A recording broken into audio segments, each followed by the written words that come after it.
Welcome to news అడ్డా. హైదరాబాద్ లో మారనున్న 3000 కాలనీల చిరునామాలు. హైదరాబాద్ మహానగరం స్వరూపం మరోసారి మారబోతోంది. ప్రణాళికబద్ధమైన అభివృద్ధి, ఏకారూప పాలన లక్ష్యంగా రాష్ట్ర ప్రభుత్వం కీలక నిర్ణయం తీసుకుంది.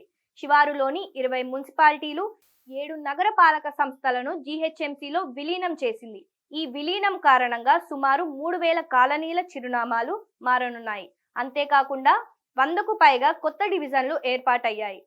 ఈ విలీనంతో జీహెచ్ఎంసీ విస్తీర్ణం గణనీయంగా పెరిగింది. గతంలో 650 చదరపు కిలోమీటర్లుగా ఉన్న గ్రేటర్ పరిధి ఇప్పుడు 2053 చదరపు కిలోమీటర్లుగా విస్తరించింది.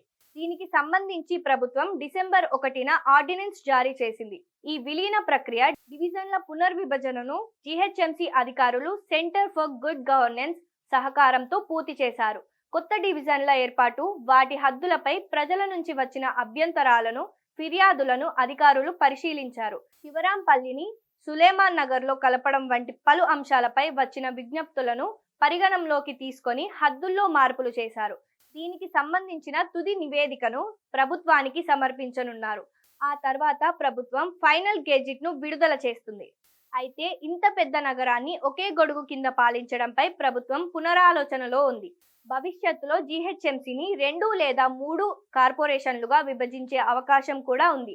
ప్రస్తుతానికి మాత్రం యథాతథంగా కొనసాగించాలని నిర్ణయించింది. 2026లో జరగనున్న జనగణన తర్వాత 2027లో వచ్చే జనాభా లెక్కల ఆధారంగా డివిజన్లను మరోసారి పునర్విభజించే అవకాశాలున్నాయని అధికారులు భావిస్తున్నారు.